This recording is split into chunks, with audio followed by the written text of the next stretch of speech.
Hello, everybody, and welcome to another episode of the Final Split, complete with correct date on the bottom of the screen. We did it, everybody.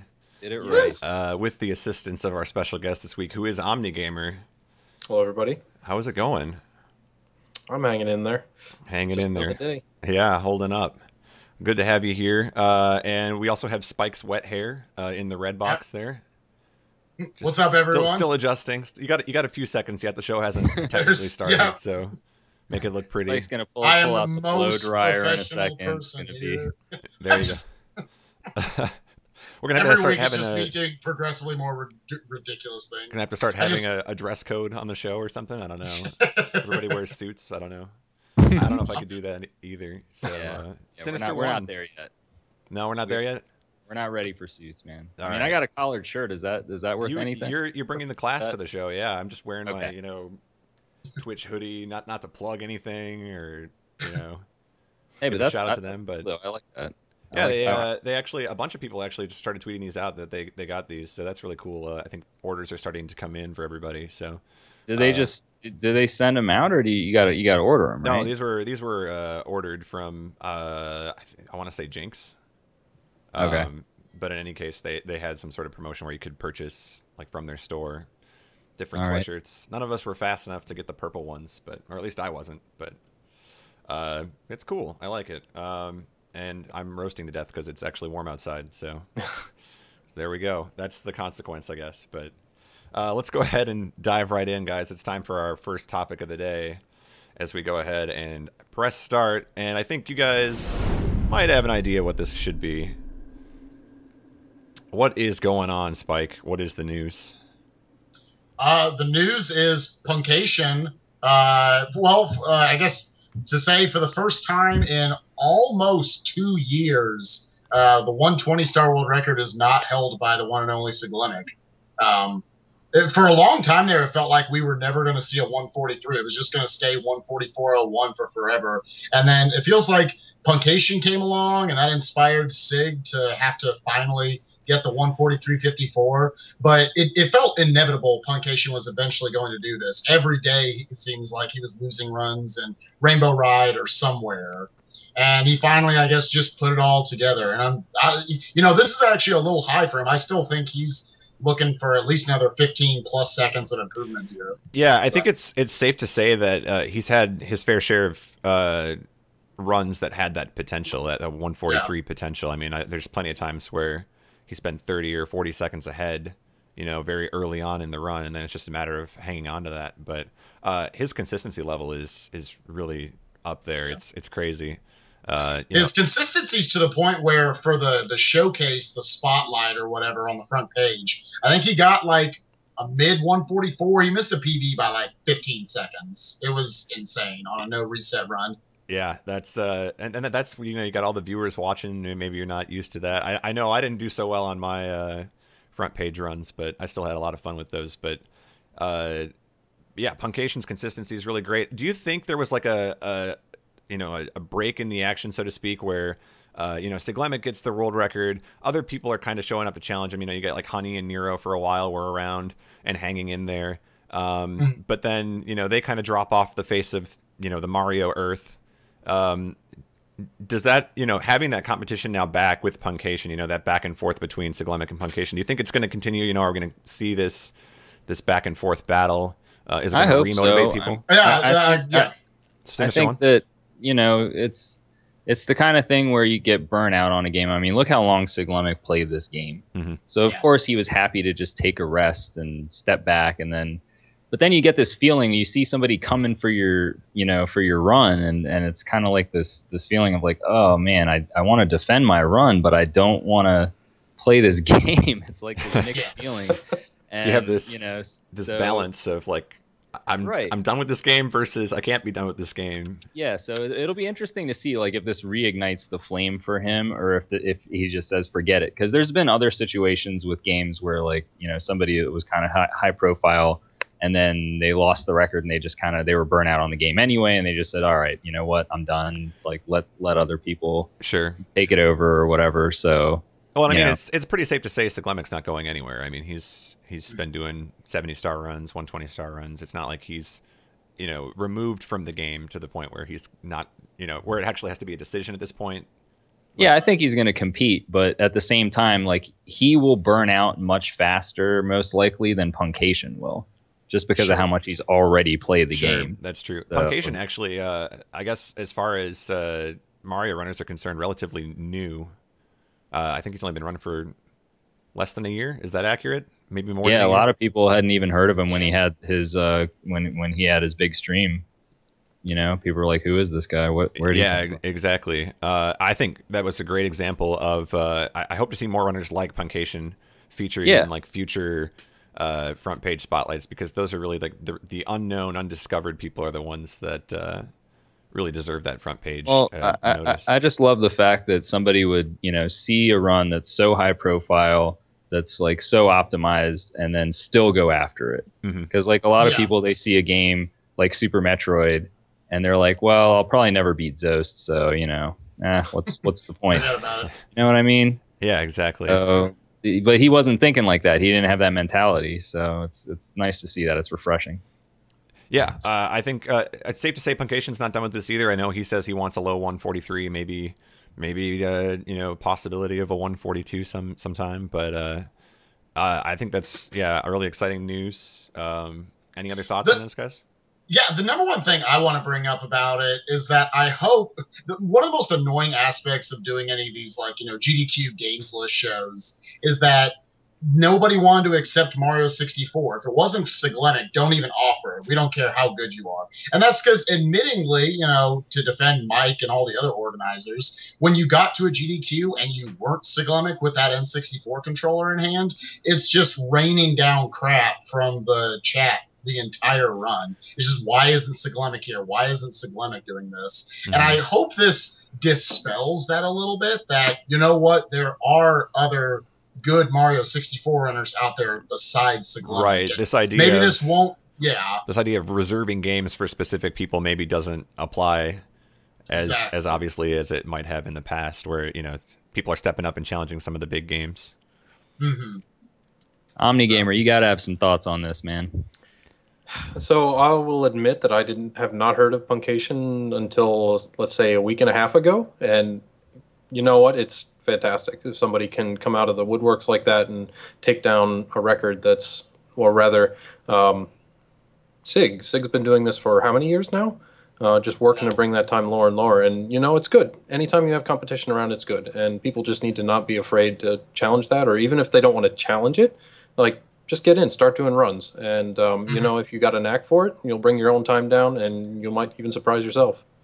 Yeah, that competition always it's a good motivator, and I think your example of, you know, you said you've only known Puncation for maybe over a week. I think that's fairly common, and that's part of the reason that I think that spotlight on the front page was really cool for him, just to kind of get that exposure and, you know, make more people aware that, hey, you know, Mario 64 doesn't revolve around Siglemic. Siglemic doesn't, you know, he's not the only guy involved in the game, and there are some top tier competitors out there. So Absolutely. Cool stuff, guys. If you haven't checked it out, the replay link is there on the bottom of the page, or you can just head on over to Puncation's stream, and you will no doubt find it.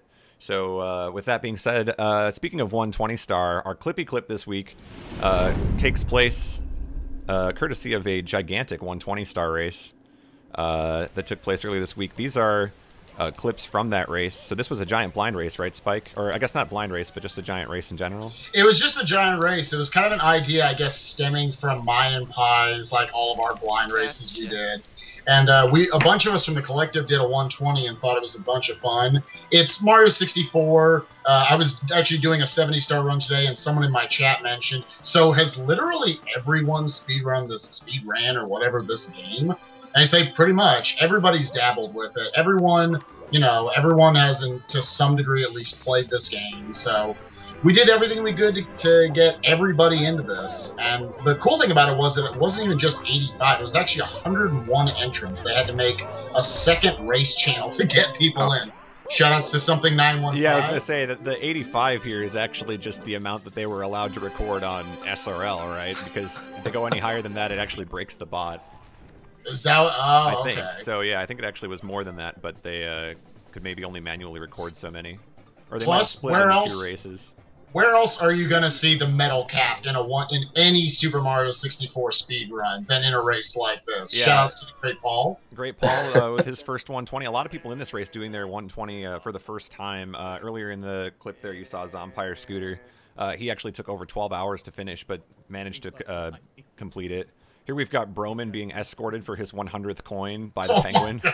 This is the worst way to do this star. I was going to say, if there is an absolutely suboptimal way to do it, I think Broman found it, but... It's not even suboptimal, it's just the literally hardest way to actually do this star. Yeah. Is the intended way. Not making it look easy. And here's the star that I knew we did our race. Bonesaw was involved in it. This was the star that famously he quit on. All right. That pink pajamas. Oh, I guess, well, one of them. Just doing any of the TTC and Rainbow Ride stars I assume would have caused a lot of forfeits. Former SGDQ runner Gombo here. I was going to highlight his carpet star just to kind of make fun of him from SGDQ, but well, I'll let it slide. Yeah. Shoutouts to there were actually some really good runners that were in this. I know Luke was in it as well. Luke 994. I believe Hellul was actually in the second channel. Was that your attempt to say Halahue? Like, I'm not no, sure. it's Hellul. I think is his name. Oh, there's okay. Like Hellul. I guess I thought you were trying to say Halahue. I'm like, bless you. Like, I'm that bad. Yeah. But I love these ideas where it's just like, hey, everybody gets together and play this game, whether you're good at it or not. Like, just get out there and play it and have some fun. This is like classic SRL. You go back 2 years in time and people were racing like get food or chug 2 liters of your favorite beverage. Or like it's racing, take a shower. Take a shower, yeah. Just like racing for the sake of racing. I think that's really fun, and I'm glad to see more of that. Hey, push-up races were legit, man. Yeah. Team fit. You were farming everybody in those, weren't you? I was going to ask you, Sinister and Omni, I don't know if I've ever seen either of you stream Mario 64. Have you dabbled in it at all? Not at all. Not at all? Admission right now that nobody will probably believe. I've actually never played Super Mario 64 in my life. Oh, wow. It's got too many bits for Sinister. Yeah, I was going to say, I guess... The funny thing is, I owned an N64. Yeah. But I didn't get it it didn't come with Super Mario 64, so I never played it. I've played like Ocarina of Time and some of the other games on there, but so I guess the obvious follow-up question is we've seen Zost do 120 star and he's split it into several parts. 3 days. 3 days, yeah. Are we going to see the Sinister 120 star playthrough at some point? Maybe. It would probably take me like 3 weeks though, because I never streamed more than 2 hours at a time. I think you two should have a showdown here. I want to see the Sinister 1 Omni Gamer there we battle. Go. Well, it wouldn't be blind for me. Like I've definitely played it a lot as a kid and just kind of screwed around. I've never tried to speedrun it though. You could motivate him anyway though. Otherwise, Sinister's just gonna pretend it never happened if he doesn't have a reason to play. So now I have one question for all of you here.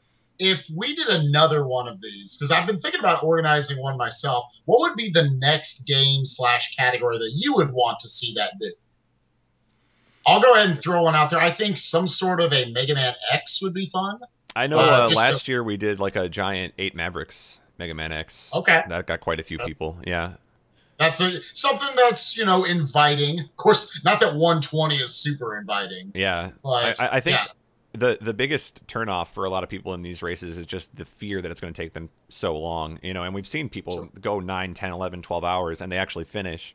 But it's just, it's a combination of like persistence and I guess just being comfortable with the fact that you're not going to be the best person in the race. Mm-hmm. We did a Yoshi's Island one last year too. I'd like to redo that, bring that back. Okay. About Donkey Kong Super Country. Metroid might be good. Super Metroid. What did you say, Sinister? Donkey Kong Country. Donkey Kong Country. Yeah, those have been kind of popular lately too. Seeing some DKC trilogy races, things of that sort. So. Yeah, I think either DKC 1 or 2 would be a lot of fun to get a lot of people in. And also those are shorter games. They're more straightforward, as opposed to doing like a 3D Zelda like they're doing tomorrow. A lot of people in chat wanting Banjo-Kazooie as a blind race. Banjo-Kazooie could be fun. I've actually never beaten that big race. Yeah, so lots of ideas out there. Hopefully we'll see more of these organized because these big races are a lot of fun. Community building, I guess you could call it. I don't know. Anyway, let's go ahead and move on to our interview of the week since Omni is our special guest here in the bottom corner. and we've talked about Mario for quite a bit. So instead, how about we talk about some other games? Omnigamer, I Lesser guess known games. you, Some less- you've got quite an interesting collection of games that you run. How do how did you determine what games you would be interested in? I guess like what was your first speed run? So when the very first game that I ran was Skyblazer Mhm. on Super Nintendo, and this was after I think AGDQ 2012. Okay. So just I watched it. I kind of had some free time, wanted to just find some new hobbies for myself. So I started out and like checked out SDA and new guy checking around, find Skyblazer Thread, and this is a game that I had played forever ago. Like rented it, had fun with it for a little bit. I can't even remember if I beat it at the time, but it's a fun game. People don't know it, and I kind of will go towards those games simply because I want to have the full experience for myself, and it's something that I have a lot of fun doing speed runs, and I mean I'm sure everybody does, but like I enjoy going through the full process of figuring out what the heck it is that I'm playing, actually coming up with a way to do it, and then actually going through with it in the end. Right. And So you like that the whole a lot of people don't like to route. They just like to look at somebody else's run and like take a copy paste of that. well, it's not even that people don't like to route. I mean, you can look at RPG runners in general. The entire thing is routing there. Sure. So it's people will have their own ways of going about things, the ways that they enjoy, and I just enjoy a little bit of everything. Sure. And I have a couple skills that help that out, and I enjoy making use of them whenever I can. Yeah, I was going to say, by the way, going back to the last topic, I think Skyblazer is a great game that people should jump into for a blind race sometime. It's not too terribly long. They do blind races of that and #blind every so often. The longest I've seen is somebody took about 3.5 hours, but typically it's on the average of 2 for blind. So it's not bad at all if you just want to put something away in the afternoon. So it'll take Pi and I 8 hours. I was going to say, yeah, exactly. Right. He mentions 3.5 hours, and then I'm thinking back to my playthrough, and I think mine was like over 4. So now I feel terrible. But if you're terrible, it'll take you less than 3. yeah, Don't worry. there you go. We've got the according to the Omnigamer scale, I got to step my game up. So. All right, so how did Timecop come to be one of your games? Because was it the Jean-Claude Van Damme factor? Yep, Jean-Claude Van Damme. So something I like to do on my stream. I'm not sure if you noticed, but I tend to have a lot of games. Quite a few. Yeah. Really? Do you know how many? Wait, first of all, like how many games are sitting behind you right now? Rough estimate. So the only games that I actually keep track of are Super Nintendo games. I'm trying to collect them. Eventually, we'll see get up to the full U.S. library. Okay. Right now, I have just over 400, I think, Super Wow. Nintendo games. And what is the library? It's like 700 something? It's a little more than 700. Wow. That's you're on your way. Yeah, and I mean, considering there's probably 100, 200 sports games that I have not bought yet. Got to get all the versions of NFL Quarterback Club, 94, 95. So what I do is when I go out to retro game shops, I'll pick up a bunch of carts and stuff, and I take them back and I test them. So usually I just fire up a stream. I'll call it Random Games Night, and I'll just go through the bag of games that I picked up at the store that day. I'll play each one for about 10 minutes, make sure it works okay and all that, and then I can at least know what they are for later if I want to sort of investigate it, or if it's something to shelf and maybe take out if I want to really bother somebody. But so Timecop was in that one day. Timecop was the gem of that day, for example. Just the crazy kind of rotoscope type animations are ridiculous, and it's just one of those things that's so bad, but you can't really look away from it. And talking to Funk Doc, and he eventually convinced me to try and take it up. I looked into it a little bit, and you know what? I could actually speedrun the damn game. So that's how Timecop came to be. Nice. I was going to actually ask you. Are you actually a fan of Jean-Claude Van Damme, or are you not a fan of his other work? I have not seen the Timecop movie, so I couldn't tell you. Oh, there we go. Wow. We'll have to have movie night. Yeah. Yeah. Have you seen any of his movies? No. I mean, I've seen Street Fighter. Oh, no. It's that's his finest work, of course. Yeah, the highlight of his career, clearly.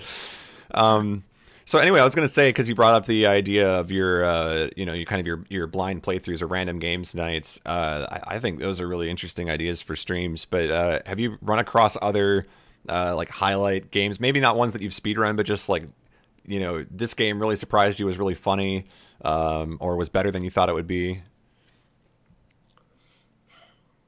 You know, yeah, there's a bunch that were like that. A lot of just really goofy games, Yeah. like strange platformers that are otherwise awful. For Yeah. example, Beauty and the Beast on Super Nintendo. Yeah. That sounds Yeah, like a winner. it's terrible. It's so terrible. It's but, not some reason, I just Aladdin wanna keep tier. It's playing not. it. Yeah.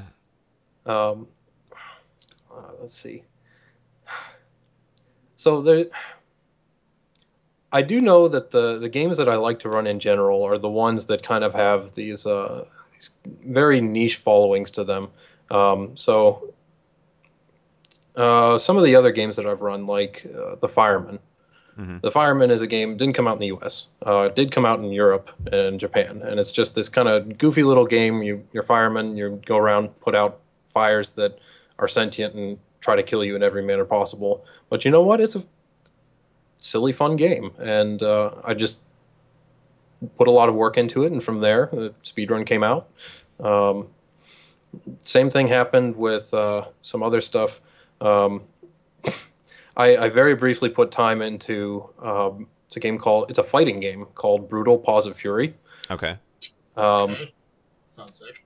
Yeah, it's not so much a game as it is an atrocity, but you play the speedrun strategy is you just play a bear and you belly rush people, and 2 hits does most of their health and knocks them down. So it's a really stupid run, but you know what? It's kind of a hilarious thing to see. I was gonna say, this sounds like something Sure. that the Twitch chat would jump all over. Like this, Yeah. you know. At the end of the day, if you find an amusing gimmick in a game, it's usually a gem. So. Oh yeah. So coming up for SGDQ, you're running Zero, the Kamikaze Squirrel. Was this another random games night, or did you have this one in mind? This was a game that I had played as a kid, and I Okay. remembered it and kind of looked for it. I think I rented this a number of times. Um, I only started to get interested in it when I brought it to AGDQ 2013, and we set it up in the casual room, and Mapler played it. Some other people tried it out, and just we started to see some interesting mechanics in it. Unfortunately, when you look into it a little bit more, like at the task level, there's a really good task of it that's under 10 minutes, and it's too technical of a game to be perfect by humans, but you know, it's still a lot of fun. It's certainly a lot better than the actual core games, which are the Arrow the Acrobat games. It's a spin-off. Oh, okay. Uh, I was going to ask, but, yeah, could you give just like a quick description of like what would we expect to see? You know, let's say we've never seen the game before. What would it be described as? You're a ninja squirrel. Already good. Yep. Yep, that's the good start. So you can move really fast, and so for the first 2 stages, I'm basically right on the edge of the screen, and I have to memorize those stages to actually figure out to know when to jump and continue on. So that's only the first 2 stages, though. After that, there's just a lot of crap that can go wrong.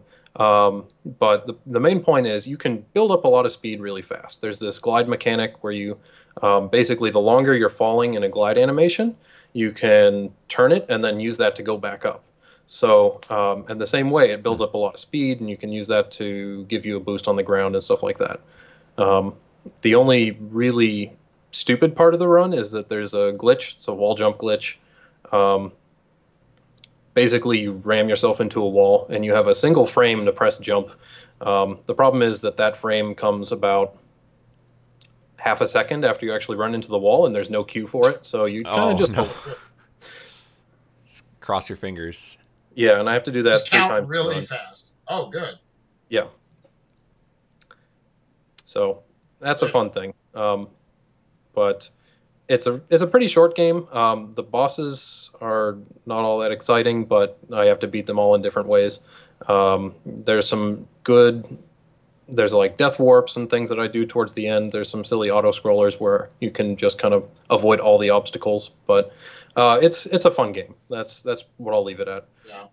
I know you did it for SGDQ bonus stream for 2013. It looked like a lot of fun. And just for some shameless plugging, exactly where, like what day are you playing that on? Do you remember off the schedule? This is going to be Summer Games. Just for so that the viewers know, it's going to be at Summer Games. So I do not remember when I last checked. It was I believe Wednesday or Tuesday. It was right after Taz the Tasmanian Devil. Oh, okay. It's So right. the room will be packed. Yeah. Oh, absolutely. Yeah. Actually, Sinister One, I think you know something about this because I think you're kind of like coinciding. Like you get there around the same time as Omni's run. I will be arriving around that time. Yeah. Oh, that's right. That's right. So he's gonna pop his head in the door there. Yeah. He's gonna steal all my viewers. Yeah. The one he has arrived. Just in the middle of your run, you're about to unveil the big trick, and in walks Sinister. Oh, yeah. It's like the camera zooms over to him. Wait a minute, Sinister One.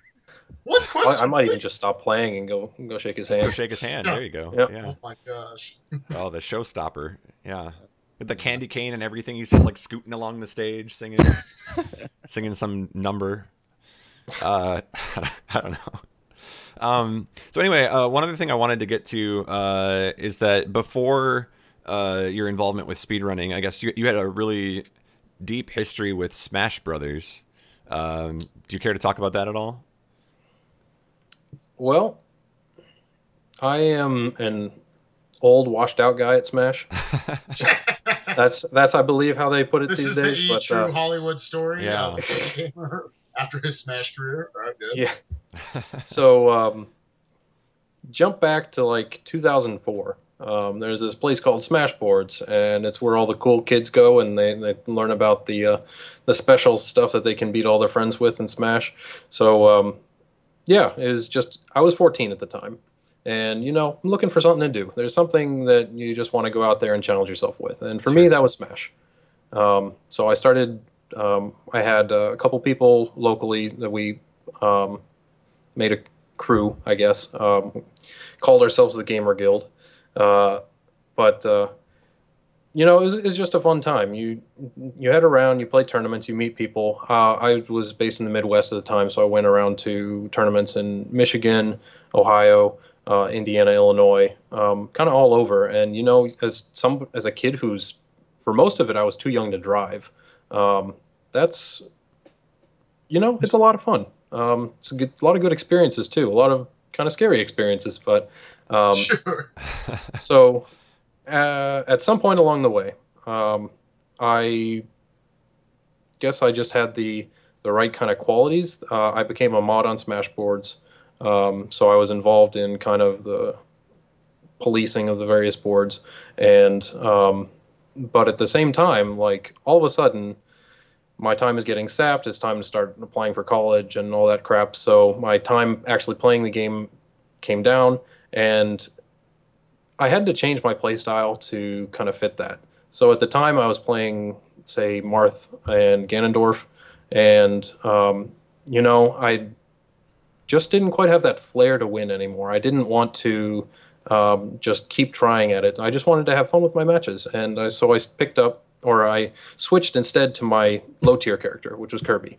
And then I guess this is more or less something that I was more known for in the community, is just I was the guy who plays Kirby. Exactly. Yeah. If you play a low tier character, people are going to know that. So yeah, it didn't really matter, because every way you look at it, Kirby is the worst character in the game. But you know what? I had fun with it. I had a lot of fun basically coming up with novel ways of dealing with pressure and getting through. In the olden day, when there was more than 5 stages you could pick from, I had a lot of stage tactics and that kind of thing. But yeah, it's just something about finding something that interests you and making sure that you're able to do it in the way that you want to. I don't play Smash actively anymore. I still remember a lot of the tricks and things, but you know, it's the game. It as a game has evolved a lot more beyond what I have done. I still like to go back and watch the tournaments and stuff, but you know, everything changes when you're out of Sure. it for like 4 or 5 years. Sure. I do have to say though, you still got it because I've been schooled by your Kirby multiple times. So that was. But the nice thing about it, Omni is really helpful. So you know, I'm sitting there like the clueless Smash player at the Games Done Quicks, and he's like, no, try this instead. You know, did you know you can do this? And so I appreciate that. The lessons I'm getting are very helpful. I ended up just not to toot your own horn. Not to toot my own horn, but I ended up beating Fergbot while he was intoxicated. So there we go. Thank you, Fergbot. You Fergbot. I'm looking forward to a rematch. Did You gonna put some money on it this time? Oh, he put money on it too. That's the best part. When he's drunk, he's betting. Yeah. Oh no. Golden's like, well, I never turned down free money. Hey, it was the first and only money match I think I've ever won. So there we go. That's nice. But anyway, yeah. So looking forward to seeing you at SGDQ again. I guess we have more questions, but we'll hold off on some of those for later, and I'm sure the chat will have a lot of questions too. Sure. So guys in the chat, if you're thinking of things you want to ask OmniGamer, we'll move questions to later. So hang on to them. For now, let's go ahead though and move on to Real Talk and talk about some of the topics of the week. The first one actually tapping into a little bit more of stuff that OmniGamer has done. I see that you've got this college level thesis on speedrunning. Whoa! This is not college level. This is like PhD program, level. Right? Yeah. No, okay. no. Do you I was in college. I didn't write anything like this. Yeah. I definitely see like some computer sciencey terminology going on there with like optimal paths and stuff. But what prompted you to write this? Was this just something on a whim you? So it was kind of a mix of a lot of things. Part of it was I was just getting pissed off going around and reading like Kotaku comments and crap like that. Oh yeah. Sure. It's just the problem of it's not only people kind of. So it's difficult to put this correctly, but it's more that people are not understanding what it is that we want to do in a speed run. And I think a lot of that comes from they're too attached to games. Like they want the emotional experience that a game provides. Mm-hmm. But at the same time, a lot of people are trying to argue against these people and say, oh, no, this is you're not part of the community. A speed run is something completely different. We have different categories if you want to see glitch lists and things like that. And you know, I just started to think that there has to be a better way to go about this. Something where you don't get muddled up by kind of the emotional attachment that people get from playing games. And so I started writing this, and originally it was supposed to be a lot shorter. But as I started going through it, you know, I just started to think about it a lot myself. These are questions that we kind of take for granted as speedrunners. It's just like, oh yeah, you play the game fast. What else is there? Mm-hmm. Like, well, sure, but what does that mean in the context of these different categories? What is it that we're actually trying to do? And so I pulled some of these ideas from like the task community, some of them from my own background, some of it from like reading around. And in the end, it kind of ballooned into this fairly large set of examples and other definitions for speedrunning. And,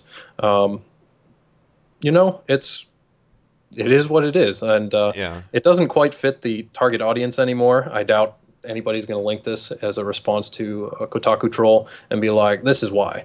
They're like, too long, didn't read. But you know what? It was a fun thing for me. I wanted to get some of these ideas out there, get people starting to think on what is this problem that we're solving, and kind of what other terms can we put it in. Yeah, because I mean, when you break it down, it really is just kind of like a shortest path problem where, you know, we're trying to figure out what's the quickest way to get from point A to point B.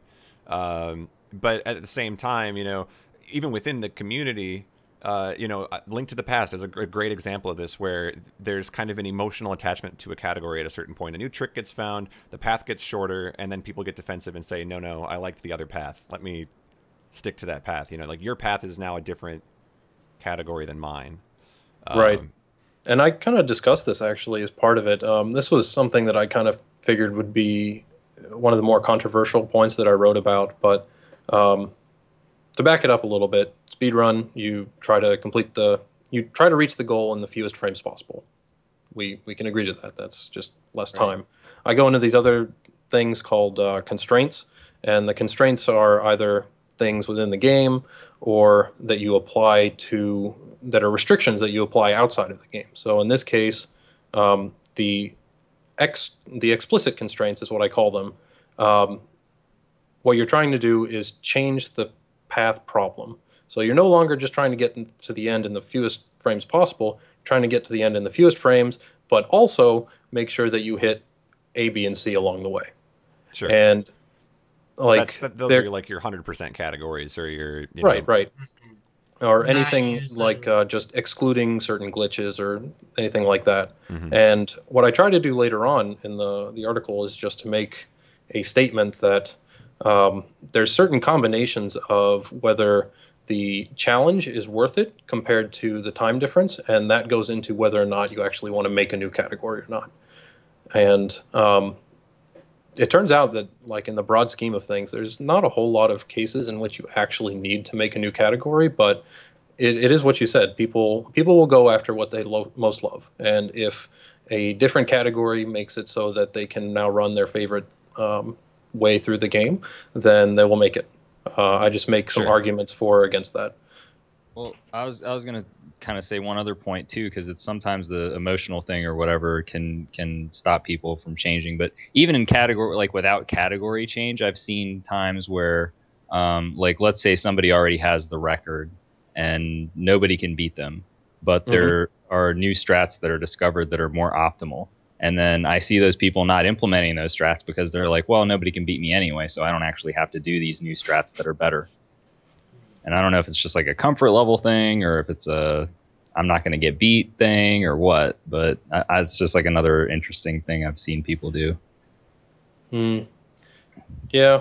Part of it just comes down to how far you want to push it yourself. There's when we're doing runs, we're always competing with some level of frustration. And the idea is that the reward that you get out of completing these challenges must overcome the frustration in getting there. So, for example, like Soten, if getting that toadstool is really that important to you that like you will just jump for joy the moment you get it, then it will definitely overcome that 1 in 4096 chance you have of getting it. Yeah. But until then, it's not so fun. I guess along those same lines, one thing that I've always, tried to look for an explanation of is, the Japanese community tends to support turbo in a lot of games where, we would say, as the U.S. community or the non-Japanese community that we don't support turbo.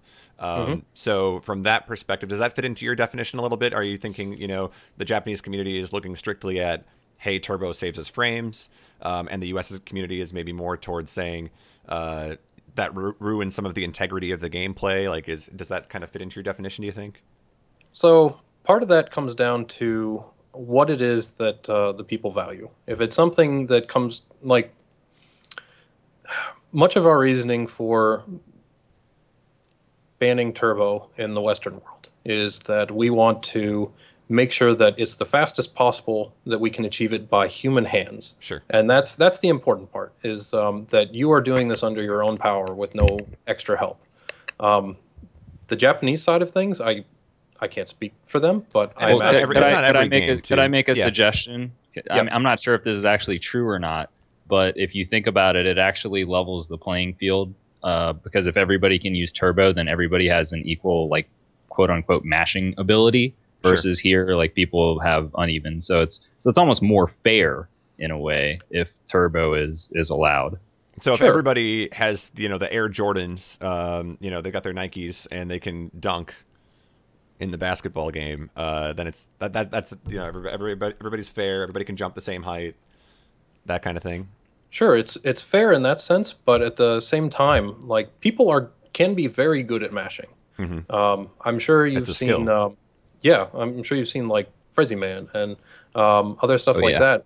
Is just there is techniques to mashing, and it kind of removes that component of things. And if you say that, oh, mashing is just something extra, if we all had perfect mashing ability, then that gives us more time to focus on other stuff. Well, you're kind of copping out that side of things, is my take on it. But at the same time, if the goal is just to reach something as fast as possible, as fast as you reasonably can, and you just want a consistent way to compare without worrying about mashing, then you go with the turbo. But at least the mentality in the Western side of things is that we don't use turbo because it doesn't fit into our mindset on Sure. these things. Yeah, it seems like we value the player ability in that regard. But Yeah, I I just mean, was it's curious if it fit in. frustrating.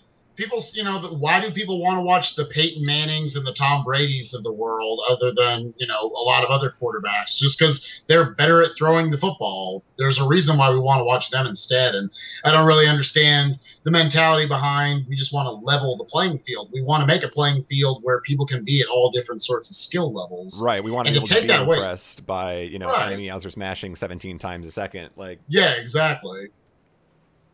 there's a reason, you're in the middle of a run and Annie's on the couch behind you and you hand the controller, like, here, do this for All me. right. Like, I physically can't do that. So yeah, it's Yeah, exactly. it's interesting. Anyway, I thought that was a good tangent there. But yeah, so guys, check out the analysis there. Mm-hmm. It's an interesting read, and there's some really good There's a lot examples of good too. stuff in there. Yeah. Yeah, the examples are really clear, and it's if you can't understand the immediate paragraph, the one after it tends to explain it. So Now, one question I have before we get off of this, you brought it up. It feels like it really is, after reading through it, a kind of a love letter to speedrunners, that we get it a lot. Do you think it is something that, because people come into our chats all the time and they ask, how do I get started speedrunning? What do I do? Do you recommend this to someone like them, or is this maybe, I hate to say this, but a little beyond them, do you feel like? So I feel this would actually be kind of intimidating. The way that I set up this writing was simply as something to kind of address the points that people like to bring up as to why they disagree with a certain speed run. Like, oh, it used glitches. Well, clearly I can't accept this, or things like that. And it kind of just tries to put those into an objective piece, for reasons why you would or wouldn't accept that, and kind of sets up from a computer science perspective, like what it means to actually use glitches. Mhm. I'm sure players come across a bajillion glitches just through normal playthrough, whether they realize it or not. So what difference is it if speedrunners make use of that? But so to better, I guess it still doesn't better answer that, but I wanted to make a much larger project that actually aims to be like a full course speedrunning guide. And this is something that actually covers the full process. You start off, how do you pick your game? How do you go through and understand what is going on in the game? How do you actually set up routes? And how do you improve your own optimization? And that's something that is, at least the way that I want to write it, it's a very ambitious project. It's something that I probably would take a year or more to finish, but it's something that I would eventually like to work on and get more feedback on. This article might be a piece of that in some way or another, Mhm. but so I do not recommend this for the just getting started. I think this is for somebody who enjoys watching speedruns and has been with them for a little while, as well as for active speedrunners who kind of want to put what they're doing into more objective terms. Okay. I hope you put optimal resetting in the long article that you want to do. There you 'Cause go. that would, I think a lot of people make mistakes on how often they reset or when they reset. Yeah. Okay. Well, I mean, Something it to keep in is mind. a full course, explanation. I think it does a good job of translating like that is like a real computer science problem that people are going to see when they're going through their courses, they're going to see these graphs and try to figure out like, how do I get, what's the I quickest way actually to get to took the some of these supermarket? from my computer science classes, actually. So. Yeah, I mean, it translates really well. It's like I think, really good example of the real world application of it is just trying to put it into something that and if your hobby is shortest path, then there you go, computer science. Yeah. So let's go ahead and move on, though, guys. We do have some more topics we want to get to. So up next, we're going to talk about 4-player races, and I guess I'll pose the question first, and then I'll ask why we're bringing it up. But the question is, how should runners for 4-man races at GDQs be chosen? But there's a reason that we're bringing this up. Does one of you want to go ahead and detail that, or do you want me to explain it? Well, I mean, go ahead. Go ahead, Spike. Go ahead. Yeah, I was about to say any of us can take this. All three of us at the same time. Let's do it. No, sure. I guess the question kind of came up. We got I Eat Your Pie, who's practicing away at X2 right now. He's putting in a lot of time. And it feels like lately he's kind of put off the game more. I know he said he's picking up again now. But he was given a goal to be reached after he was initially cut from it. He needed to achieve 34, and he has not achieved that yet. And I guess some of us can question whether or not he achieves this or not. If he just gets a 34.59, is it done with? Does he deserve to be in now? Or is there possibly a better way that you can choose your 4 racers for this? Okay, I know we've all got different opinions. To be clear here, the question isn't, nobody's trying to say like, okay, Pi doesn't deserve to be in this race, but the question is giving somebody a strict, PB, because it seems to me like he was told get a 34 when you're in, right? Yeah. Yes. But is that the best way to do this for this kind of a race, or is there maybe a better solution? Sinister. I don't think so. I mean, I think that, maybe in the future, there's going to be more 4-man races going forward, and I think the organizers are realizing that. So I'm confident that they are going to come up with some kind of system. What system that is, we don't know. One that I would, just kind of throw out there would be maybe instead of, since game topics start so early and whatnot, instead of like actually, people offering and saying, hey, we're going to do, I want to do this, game for a 4-man race or whatever, maybe to actually just have the organizers say, we want this game to have a 4-man race.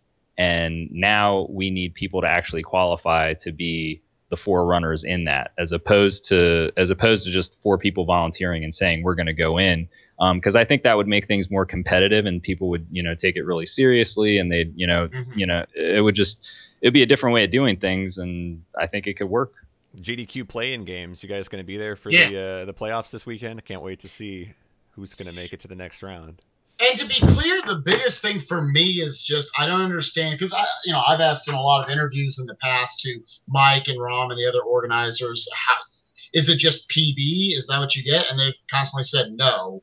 PB by itself doesn't necessarily mean anything. Again, I haven't criticized Rom in months. I feel like Rom has handled every step. So, he has to have one little slip up here. And I thought just giving Pi a, go get a 34. And again, this is not about Pi. This is just the goal itself that he set. Sure. Go get this arbitrary time one time. I don't care what your consistency at the game is or anything. We'll let you win. I guess I'd like to see more consistency in the future of, all right, you know what? Maybe part of this hype show that we have building up to the GDQs, because we've been talking about wanting more and more hype building up to them. Maybe it's these are the playoffs, and the final 4 get to be in SGDQ.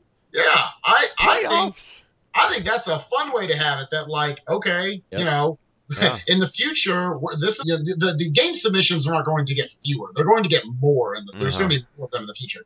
All right, what do we do next year when literally 17 people offer Donkey Kong Country any % all stages? We've only got 4 spots. Right. All their PBs are within 17 seconds of one another. And who cares either way, because it just means these people have hit both jump rolls and these people have not. Are we going to have a playoffs that are going to decide what 4 get right. in? I mean, here's the thing, especially with a game like Donkey Kong Country, your time hinges on your ability to hit, jump rolls, and those are frame perfect tricks. So the best players in the game can botch all of them and have a terrible time compared, on any one given run. So I think like the emphasis here is that I think we're in agreement that it should be a lot more about the comprehensive, not to say that you need a resume, but just being able to say, on average, this is the run that I'm able to put out. My PB might be 15 seconds worse than the next guy's, but I average right on that PB every time. Yeah, and your PB is usually not the time that you got in a race. You got that resetting a ton of times. So, this way, if it was playoffs or some kind of other competitive measure, you'd be showing, hey, this is what I can do in an actual race. Hey, this is what I can do when the pressure's on. Yeah. So that shows that much more that you're ready to do it at a GDQ. Now, it is being brought up in chat that, well, if it's an RNG heavy game, it shouldn't be. And I'm not saying this is like the be all end all, like this is how it should be decided for every single game. Right. I think everything should be given kind of, I guess, an adjustment. I think they should ultimately be able to say, okay, we know Zost for Super Metroid lost all of these, but we can maybe go back and analyze it a little bit to decide, all right, maybe there are judges involved, who knows. I guess, again, the topic is being brought up. It's American Idol all of a sudden. Yeah, right. The topic is being brought up just because this feels like kind of a lazy way it was done. And I'd like to see something a little more in-depth in the future as we go forward. And because ultimately, we don't really care what you do now on your stream in RTAs. We care about, are we going to put on a great show like that Super Metroid race was at AGDQ 2014? And to be clear here, we're talking specifically about the 4-man race because it usually, we've only had a few of them, but they tend to be the talked about race. The Ocarina of Time 4-way race a couple years ago, the Super Metroid race at AGDQ. It just seems like because there are 4 people involved, it's just kind of elevated to a higher expectation, I guess you could say. Mm-hmm. Without a doubt. I'm still all for the idea of like, let's include as many players as we can, give people a chance to play in the GDQ. Like, I don't think it should be reserved for specific people.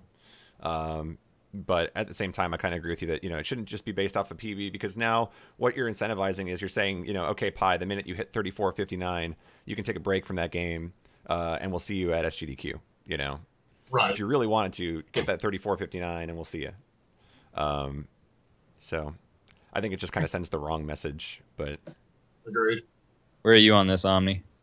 So I think it's just people taking things. So I think it's just taken a little bit too much, basically verbatim.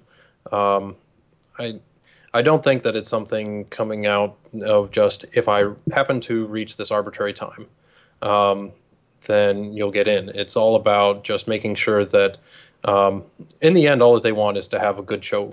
They want to make sure that the race is competitive all the way through.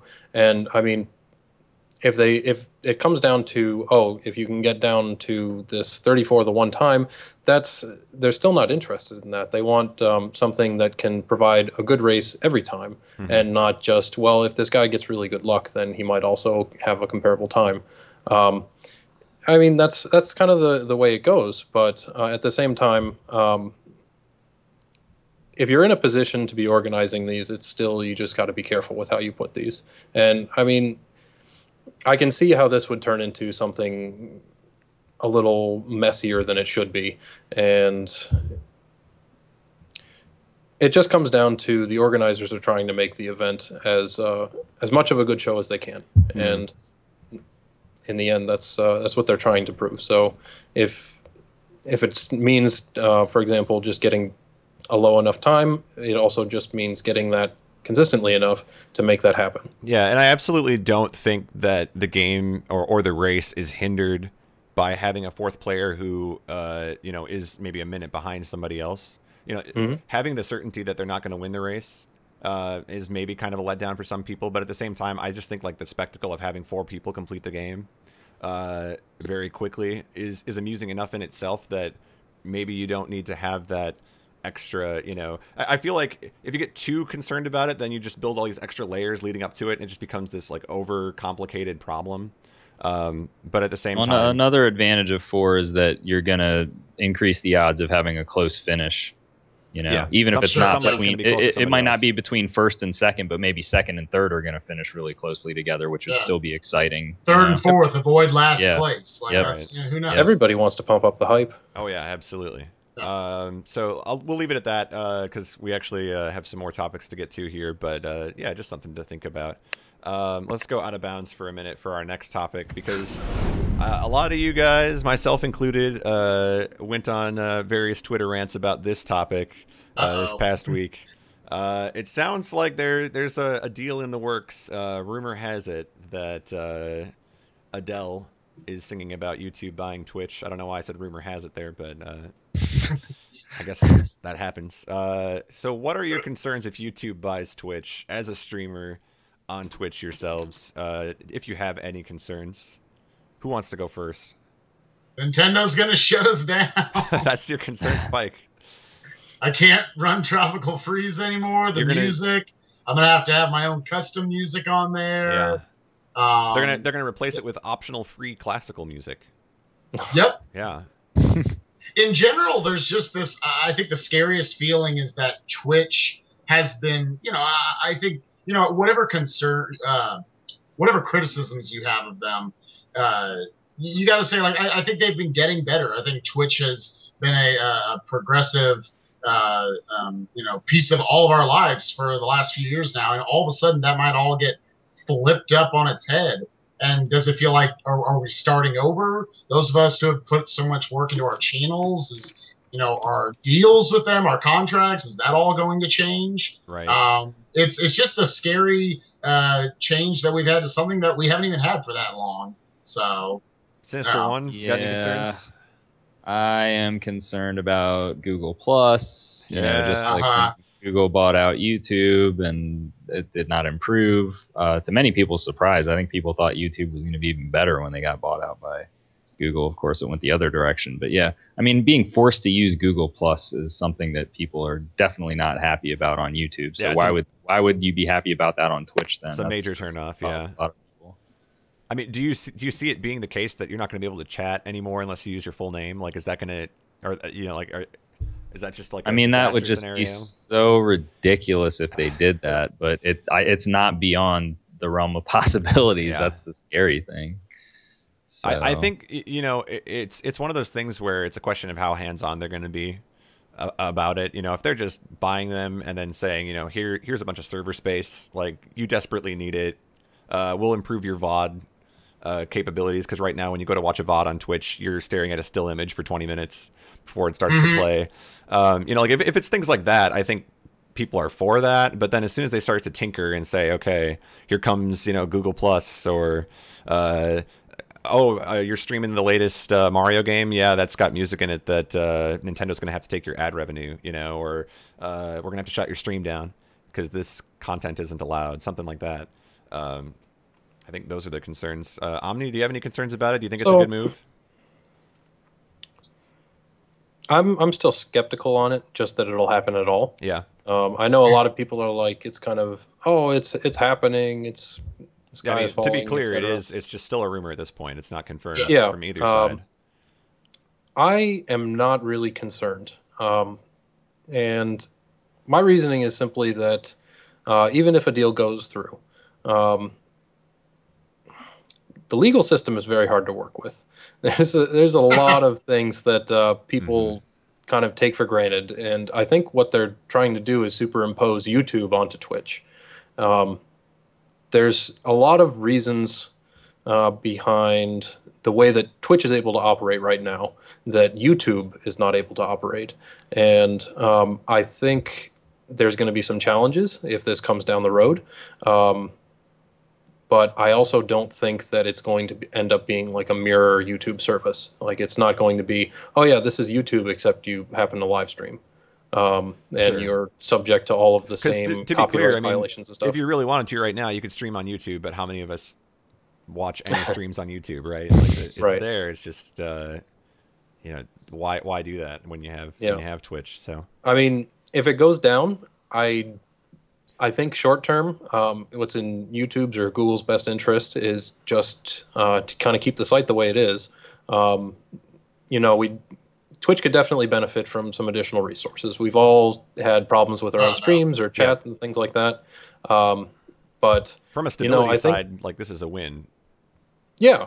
On that side, like, you can't ask for more resources than what Google can shove at you. But Initially their best move is probably just going to be, oh, we're going to stick a little Google icon in the corner, and leave it at that. And then maybe later on they'll start this tinkering thing, and we might get upset about Google Plus or whatever else they decide to put in. But by and large, I don't think that the experience is going to change Sure. on Twitch if it's acquired. I mean, the thing I can imagine, something else that hasn't been brought up yet. You guys remember when they took HTML away and you got stuck with your little markdown panels? So like all your customization went away. People were furious about that for a long time because here goes my customization.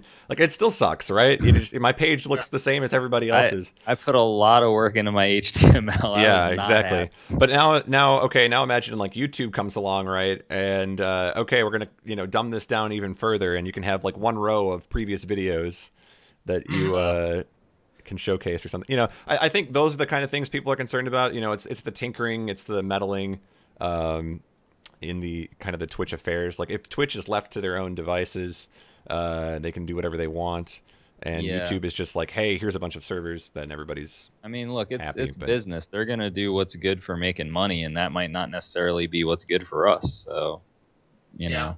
Yeah.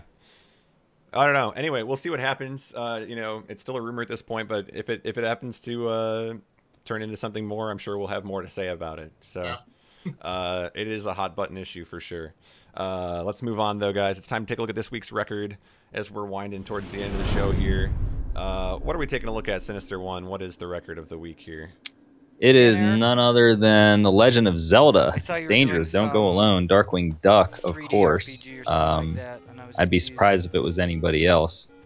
He's got the screen wrap magic going. That's a little 1-pixel frame perfect trick you can see there that saves a bunch of time as you're traversing the overworld. But this was like a surprise record for him because he's held the record in this game for a long time, and it's incredibly difficult to improve in. There's a lot of luck factors, very high skill cap, and this was like a pretty decent improvement too. It wasn't just like a really small improvement. Yeah, this is a big one. Seconds. It looks like, if we're judging by the splits there. So, Zelda games traditionally very popular as speedruns, but I think it's fair to say that not as much attention goes to some of the older ones, Zelda 1 and 2. At least from maybe a streaming perspective, you don't get to see those as much, but there is a lot of tech in this game, and it's very, very similar to other Zeldas. You're clipping through right there. You saw it clip through the bricks there. Yeah, it's totally broken, just like any other Zelda game. It's just I think the nostalgia factor is less. Less people kind of played this when they were young, so anything from Link from the past, Link to the Past onwards is super popular. Yeah. So this is kind of like the one game that got left behind. I mean, even Zelda 2, for instance, is more popular than this one. And I'm going to play the Niglaria role and say it's too hard for too many people. It is a very hard game. Yeah, that's one thing to keep in mind. It's just the collisions, I guess you could say, with enemies are tricky. Yeah, just like I've individual had that fights can Yeah. prove to be difficult. Movement is incredibly difficult, and then trying to predict enemy behavior is incredibly difficult. And it's a nightmare game to run. No, I was in Gary's chat last night, and he was talking about interested in picking this up, and his favorite aspect about it is mine as well. It's just that you always have to adapt to everything. It's not like Link to the Past, where almost every room you've got just this very specific. I do this every time, and this will be fine. Right. But in this game, it's like I have to adjust to: are these dark nuts gonna pile together in this room? Can I use a bomb on them? What is my bomb management? Throughout the entire run, you have to be counting the enemies you're killing. So drops in this game are fixed. Yeah, so he's counting the entire time. What's my enemy kill count? Because every so many drops, or every so many kills drops a different item. Yeah, like for Darkwing, that's second nature. But for somebody that's new to the game, that would be there's a tough learning curve with that to get the drop stuff down. And right there, he gets the perfect Ganon fight with half a heart. The half a heart kill. Wow. Yeah. I was waiting for him to die to the fire walking in to get Zelda. Yeah, there you go. Rip run. Yep. We Celebrate a little too early or something. If that was the case.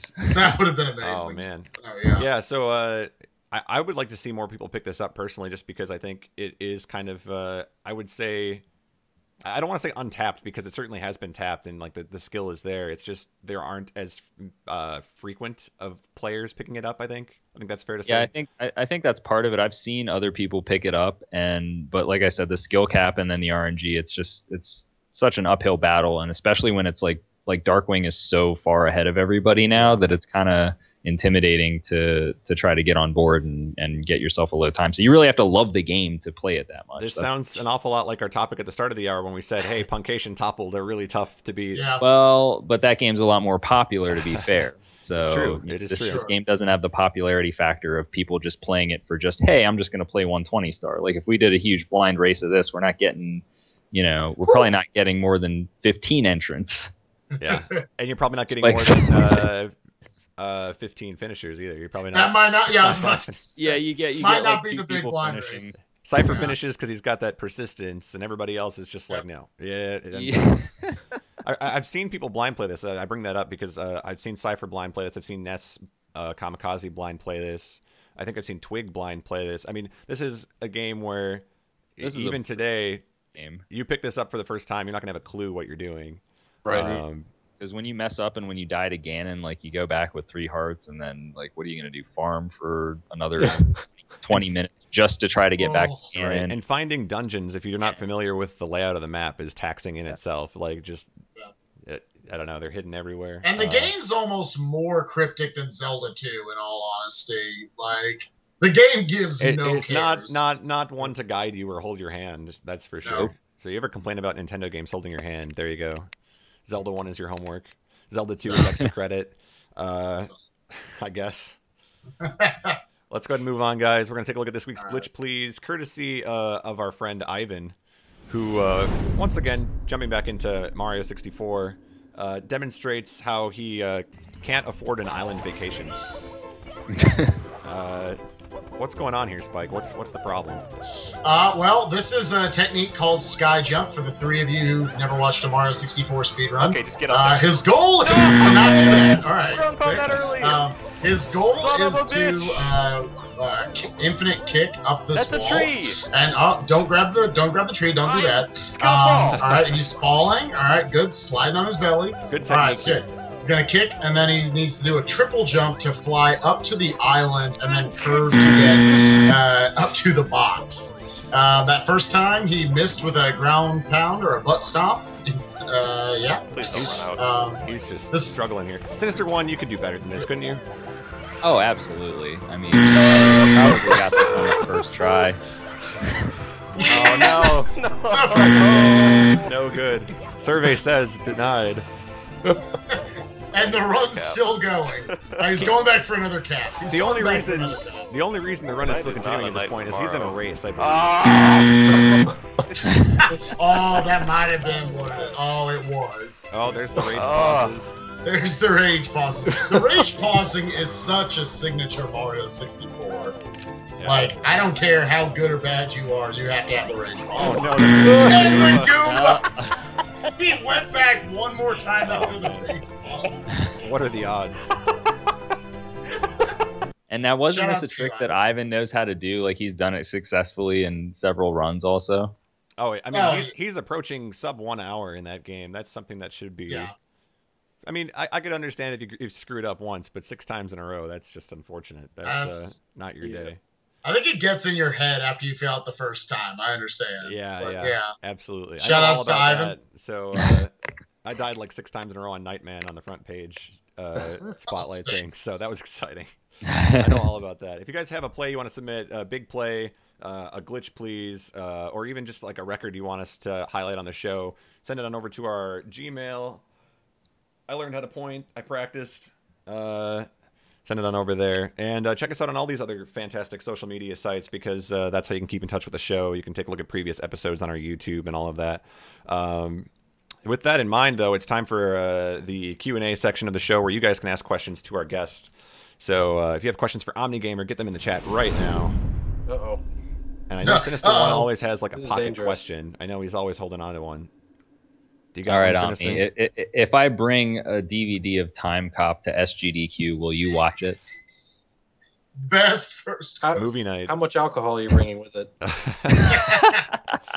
Will they just let me bring it on the plane?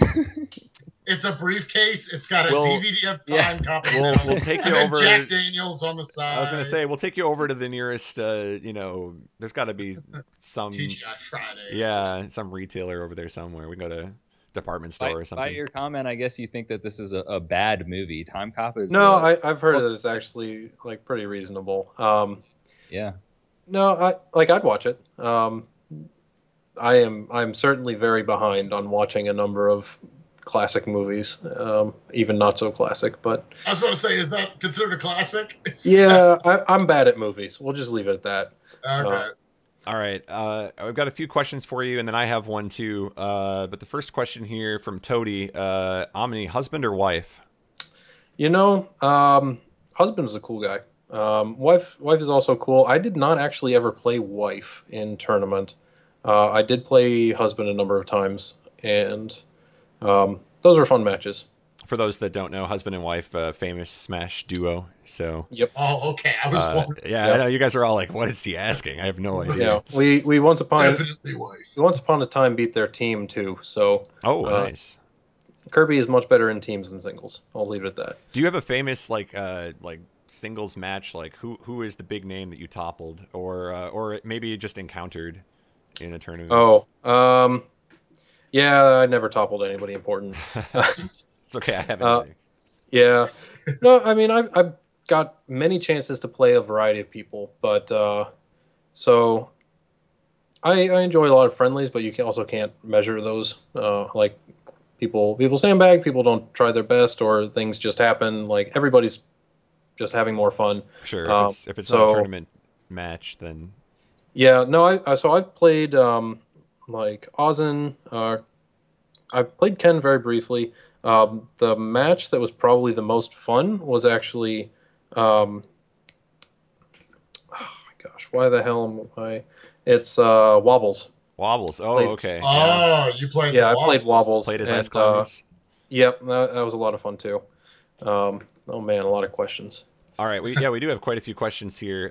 So somebody else wants to know, are there any games, this is from 8-Bit Nacho, are there any games you like watching get run, but that you'd never want to run?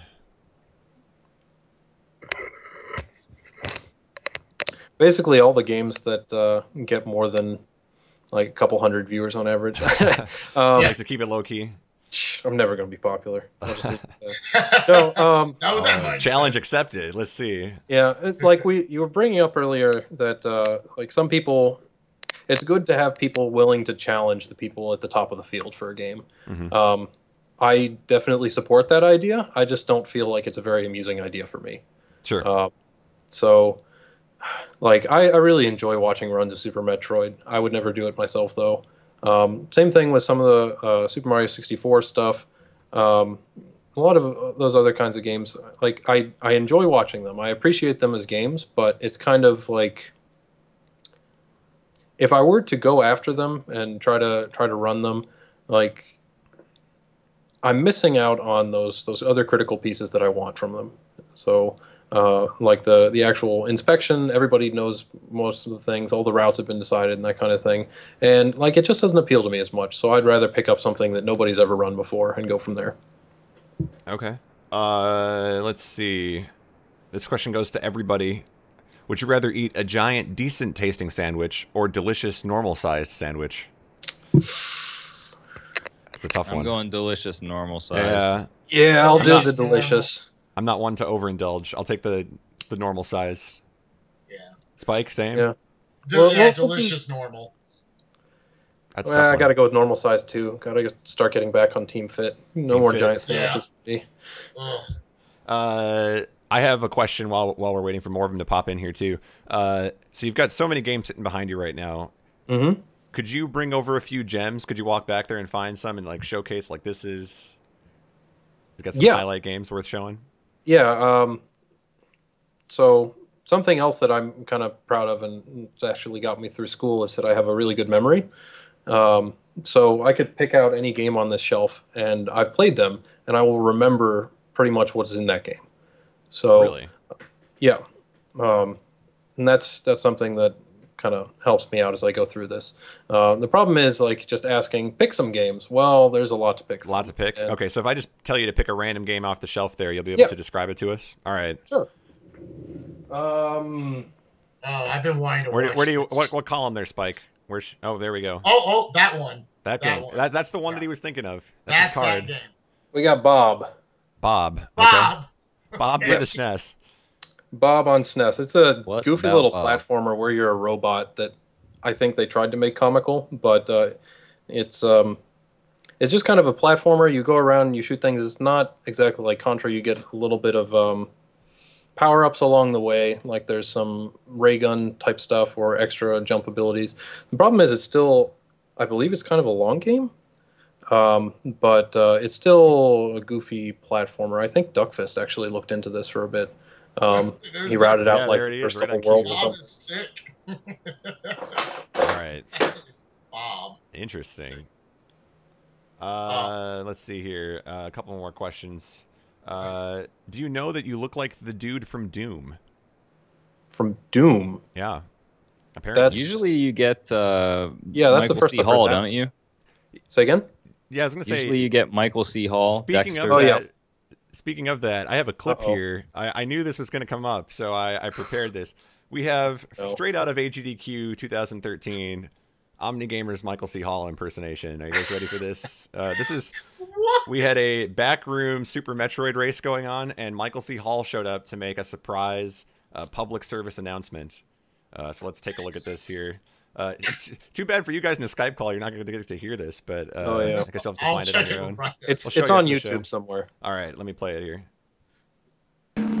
Got $5 for Hello, everybody. This is Michael C. Hall. You probably know me better as Dexter. I'd like to encourage all of you today to make sure that you always support the killing of the animals. Remember, every time you save the animals, you kill a speed run. Thank you. Yeah. Every time you save the animals, you kill a speedrun. There we go. That's an important lesson. Yep. That was really Nice. good, yeah. Yeah, Black Are you Widow a was big there, by the Dexter way. fan? I actually do not watch Dexter at all. Oh, okay. Yeah, I was kind of surprised. I guess I picked up that nickname during AGDQ 2013 at some point because I was always messing with the tech station stuff, so I looked angry on camera a bunch. That's all I remember. Yeah. Hopefully there's enough volunteers this year. Yeah, Yeah. absolutely. They're quite as often. All right. I think that's going to do it, actually. It looks like we've exhausted some of the questions there. So there are a few more. But, guys, if you do have any further questions or just generally want to hang out with OmniGamer, be sure to follow him on his Twitch page there. Do you have any other shout-outs you want to give, Omni? Or where can people follow you if they are so inclined? I'm on Twitter at the OmniGamer. Otherwise, I've got a YouTube channel with a bunch of very, very old Smash videos and some other stuff. Also my speedruns, and that's just OmniGamer on YouTube. At least it's Yeah. easy to remember. So, yeah. Yeah, There you go. I managed to grab this name and stick to it for a long time, so I'll take that. All right. Well, let's go ahead and wrap it up here, guys. It's time for the speech. And you know how excited I am about that. I'm just thrilled. So if anybody wants to take this, by all means, I know you're dying to. Somebody. I guess I will use this opportunity for some Sick. shameless self-promotion. Why not? Let's do it. Well, I'll include other people as well. I just want to say that, you know, a lot of runners have to travel to get to marathons, obviously, and there are expenses and things of that sort. So, you know, please try to help out where you can in supporting runners. I think we're actually going to raid one of them. Hopefully is still doing his SGDQ donation stream today, which is Dragon Dark. I know he's been doing that kind of all day. Mm-hmm. So, you know, help us out, support us. I'm going to do one tomorrow. There will be games being played, and there will be blindfolds being worn. Just putting that out there. So, Nice. That always brings the viewers, so it should be exciting. And yeah, well said. Support people on their way to get there. So it'll be. We're gonna raid Dragon Dark here in just a minute. So yeah, that's it. I think we made it through the episode. Congratulations, everybody, on surviving another episode. And next week on the show, we're gonna have Breakdown. Breakdown's gonna be here. He doesn't know that yet. He doesn't know that yet. So surprise. it's the way it works. So yeah, we're getting really close, guys. Less than a month to SGDQ, so we'll be kind of counting it down over the next couple of weeks. Until then, though, I believe that your run is not over until you hit the final split. So we'll see you next week. Take it easy, everybody.